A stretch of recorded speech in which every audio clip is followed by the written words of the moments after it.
Welcome back to the deep dive.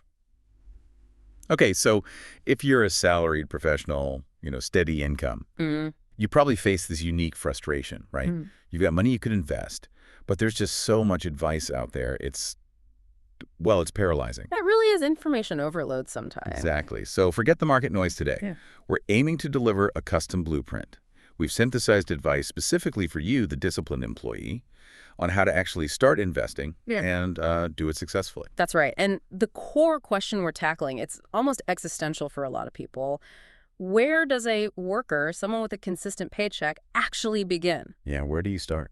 Well, our sources consistently argue the answer isn't chasing the next big stock tip. Not at all. It starts, and honestly, it kind of ends with really dedicated personal financial planning. Okay. And that's combined with a straightforward, very disciplined portfolio strategy. Simple, but effective. Okay, but I think we need to challenge that straight away. Mm-hmm. If I'm, say, a younger employee, why should I spend maybe months building up a cash reserve before I even start investing?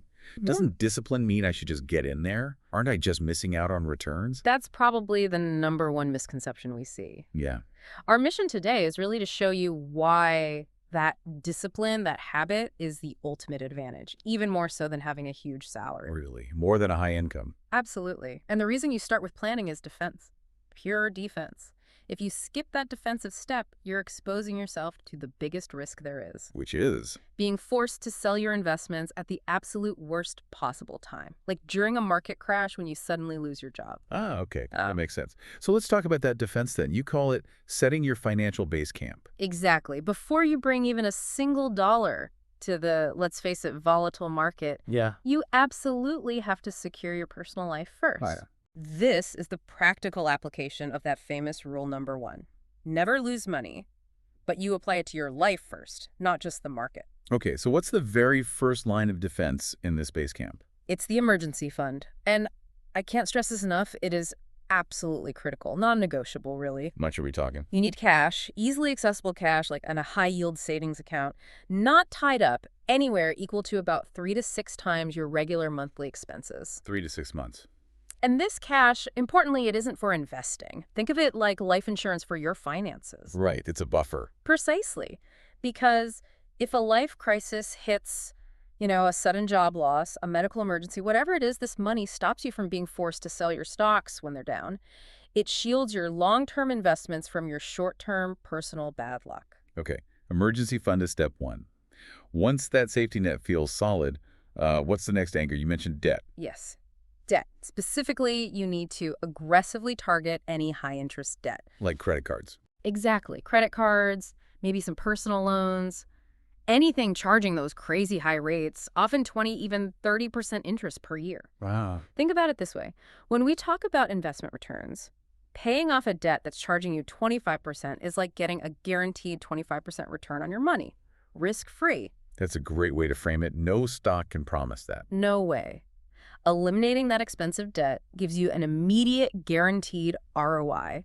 And just as importantly, it frees up significant cash flow each month. Money that then can be channeled into your investments. So paying down debt isn't a chore. It's actually a high return investment itself. You got it. Okay. Right. So foundation secured. Emergency fund is topped up. High interest debt is gone. Yeah.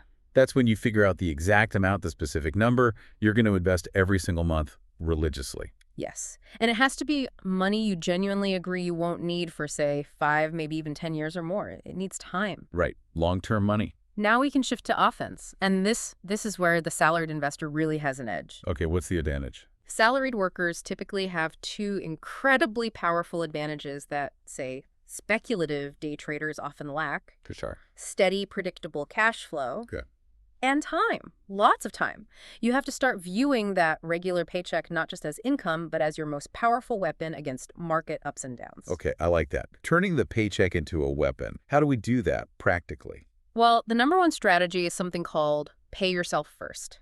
It's simple but profound. How does it work? When that salary lands in your bank account, your investment contribution, that amount you decided on, should be transferred out immediately, automatically if possible. Before you even think about bills or groceries. Before coffee, before rent, before anything, you make investing the very first bill you pay. This basically institutionalizes the habit, makes it automatic. Right. And this mandatory transfer, it's the engine that drives the next crucial strategy. dollar cost averaging, DCA. Right, DCA. We hear that acronym all the time. Yeah. For someone starting out, can you break down what that actually means and why is it better than trying to, time the market? Sure. DCA is really simple at its core. It just means you invest a fixed amount of money, say $500 at regular intervals, like Okay. on the 15th of every single month. Regardless of what the market is doing. Regardless of whether the market is up, down, or sideways that month, you just do it because, let's be honest, trying to time the market perfectly, it's basically impossible, even for the pros. Yeah, I've heard that. So DCA takes emotion completely out of the equation. It ensures you buy fewer shares when prices are high because your fixed amount buys less. And crucially, it forces you to automatically buy more shares when prices are low and things look scary. Buying the dip automatically. Exactly. Over the long haul, this disciplined approach dramatically lowers your average cost per share. And it saves you from that paralysis of waiting for the perfect moment to buy, which, spoiler alert, never really comes. Okay, so DCA makes sense. But the beginner needs to know what to buy with those regular contributions. Where's the smartest place to start? For almost every beginner, especially those who don't have tons of time or, frankly, the inclination to research individual companies deeply, low-fee index funds are the gold standard. Absolutely. Index funds, Yeah. like tracking the S&P 500 or something. Precisely. These funds just aim to replicate the performance of a broad market index. So by buying one, you're effectively buying a tiny slice of the entire economy, or at least a big chunk of it. You're betting on overall economic growth. And why are they better than picking individual stocks, especially at the start? Well, here's a key insight from pretty much all our sources. Most people who just stick to low-fee index funds over the long term will actually get better returns than most professional, active money managers who are trying to beat the market. Wow. Better than the pros just by buying the average. It sounds counterintuitive, but yes. Fees and the difficulty of consistently picking winners really add up. Index funds are simple, diversified, and incredibly low cost.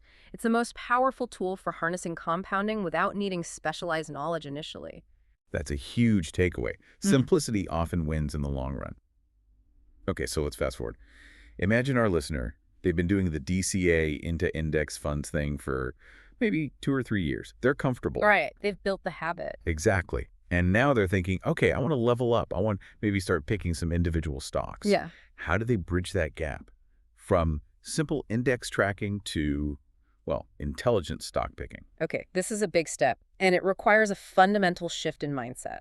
You have to stop thinking you're betting on a ticker symbol flashing on a screen. And start thinking. You are buying a piece of an actual business, a real company with products, employees, customers, competitors. Could become a business owner mentally. Precisely. And before you even get into complex valuation models, you need to look at just 2 or 3 basic financial health metrics. Very simple stuff.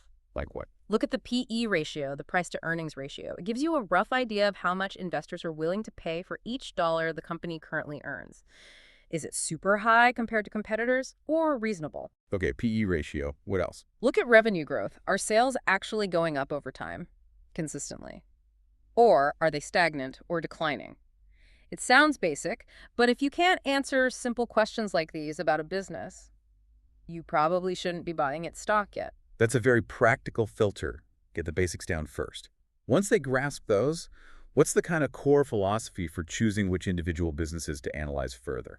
Now you move into the principles of value investing. And the absolute starting point here is your circle of competence. Circle of competence, meaning? Meaning you must leverage the knowledge you already have from your day job, from your industry, to analyze businesses within that specific field. You, the salaried employee, often have an information advantage there that Wall Street analysts might miss. Okay, give us an example. How does my regular job give me an investing edge? Okay, say you work in logistics. You inherently understand the real costs of shipping, the challenges, the competitive landscape for trucking companies or maybe warehousing providers, way better than someone who doesn't live it every day. Right. I see the details they don't. Exactly. Or if you work in HR, you probably have a really good sense of which talent acquisition software companies actually deliver value versus which ones are just, expensive fluff that everyone complains about. Okay, yeah. Invest in businesses you genuinely understand because of your daily professional exposure. Stick to what you know. That's brilliant, actually. Turning your 9-to-5 expertise into potential investment alpha. Okay, so you find a business in your circle. When you're analyzing if it's built to last, What's the most important structural thing to look for? It's the moat, the economic moat. Like a castle moat. Precisely. It's a durable competitive advantage that protects the company's profits from competitors, ensuring its longevity and profitability over time. What are some examples of moats? Oh, it could be many things. A super strong brand like Disney or Coca-Cola, maybe network effects like Facebook or Visa. It could be patents, proprietary technology, huge economies of scale that let them produce things way cheaper than anyone else, or even high switching costs that make it painful for customers to leave. Okay. If a company makes great profits but has no moat, you can bet that competitors will eventually flood in and drive those profits down. The moat protects the castle's treasure. Got it. Find a good business you understand. Make sure it has a strong moat. Now, the final piece. How do you make sure you don't overpay, even for a great company? What is this margin of safety thing? The margin of safety. This is maybe the most crucial principle popularized by the father of value investing, Benjamin Graham. It simply means you only buy a stock when its current market price is significantly lower than what you calculate its true underlying worth, its intrinsic value to be. Significantly lower. Like how much lower? Well, there's no magic number, but a common guideline is to look for at least a 20%, maybe 30% discount, or even more if you can find it. And how do you figure out that intrinsic value? That sounds complicated. It can be, but at its core, intrinsic value is just an estimate of what the business is truly worth, based on things like its assets, and more importantly, its expected future cash flows discounted back to the present. It's separate from the daily market price, which can be driven by emotion or short-term news. Okay. You need that buffer, that discount the margin of safety, because let's face it, we're all human. Our analysis will never be perfectly accurate. Right. Protection against being wrong. Exactly. Graham used the analogy of building a bridge. If you calculate the bridge needs to hold 10,000 pounds, you design it to hold 15,000 or 20,000 pounds. That's your margin of safety. For stocks, it protects you from minor errors in your valuation or unexpected bumps in the road for the business. It's your financial emergency brake. Okay, this is really starting to crystallize. And this leads perfectly into what I think is the most powerful part of the sources we looked at. They draw this vivid comparison that shows exactly why temperament and discipline just crush high income when it comes to building wealth. Yes, this comparison is so important because it completely debunks the myth that you need a massive salary to succeed financially. It's really about behavior. So they contrast these two archetypes. Yeah. People we probably all know, right? Exactly. Let's call them Sarah the Saver, our disciplined hero, and Tom the Trader, our high income but less disciplined character. Okay, tell us about Sarah. Sarah has an average, steady salary, nothing spectacular but consistent. Crucially, she has her emergency fund fully funded. She uses DCA religiously, putting money into her index funds every single month no matter what. She holds for the long term. And when market crises hit, She panics. no, she actually views them as buying opportunities. Maybe she even invests a little extra if she can. Her discipline is rock solid. And the result for Sarah, over time. Steady, powerful, compounded wealth. She achieves financial independence not through some miracle stock pick, but because her discipline consistently turns her regular income stream into a growing asset base year after year. Okay, that's Sarah. Now paint the picture of Tom the Trader. Mm. High income, maybe 6 figures or more, but poor discipline. Right. Tom suffers from massive lifestyle inflation. The more money he makes, the faster he spends it. Bigger house, fancier car. Keeping up with the Joneses. Totally. He probably carries high-interest debt because he's always upgrading his life on payments. When it comes to investing, he doesn't do steady DCA. He speculates. He chases hot stocks he hears about from friends or sees on TV, based purely on hype, not real analysis. And what happens when the market inevitably takes a dive? Tom panics. He sees his speculative bets cratering, and he sells everything near the bottom, locking in huge losses. Then he sits on the sidelines in cash, too scared to get back in, and misses the eventual rebound. Ouch! Yeah. So his high salary, it just means he has more money available to misuse. His wealth creation is incredibly slow, or maybe even non-existent, because his emotional, destructive decision-making keeps wiping out any progress. Discipline beats income. That contrast is stark. But it raises another really important question, doesn't it? Yeah. What if you're highly disciplined, like Sarah, but you decide investing is just too scary? You just save diligently, build up massive cash reserves in the bank.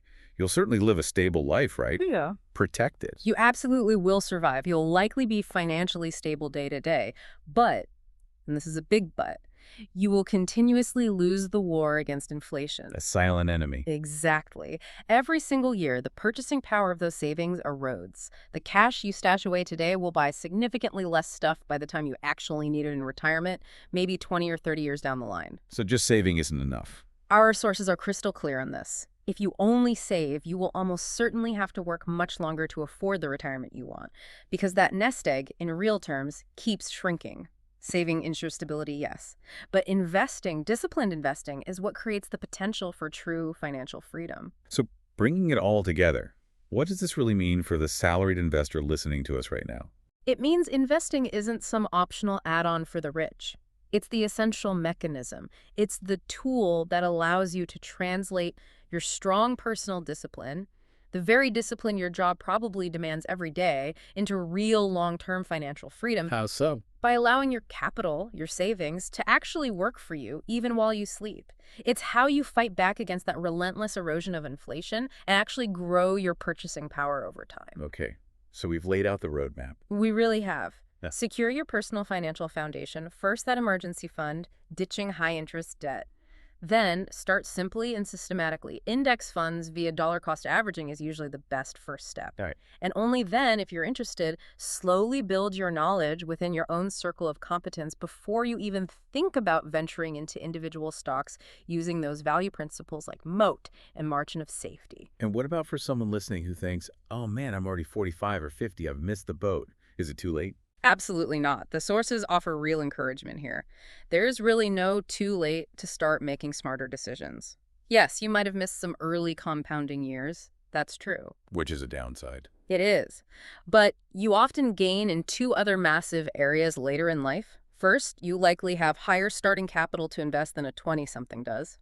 And second, and this is critical, you often have much better financial temperament, more life experience, perhaps less prone to panic. Ah, interesting. So the goal might shift slightly. Exactly. When you start later, the primary goal might shift a bit from aggressive wealth maximization towards achieving sustainable financial security and, crucially, preserving the capital you've worked so hard to earn, which, you'll notice, brings us right back full circle. To rule number one, never lose money. Precisely. That initial foundation of risk management, that discipline, it truly is the most valuable asset you possess at any age. Fantastic. Okay, before we wrap up, here's a final provocative thought for you, our listener, to take away building on everything we've discussed today. Think of it this way. You, the individual investor, you are the CEO of your own portfolio. Your success doesn't come from finding some guru or following hot tips. It comes from accepting full responsibility for your own financial decisions. Owning it. Owning it. Learning meticulously from your inevitable mistakes because we all make them. And, maybe most importantly, never ever believing a buy or sell recommendation from anyone without first doing your own careful analysis based on the principles we've talked about. Remember that knowledge, especially your specialized knowledge from your own life and career, is your true margin of safety.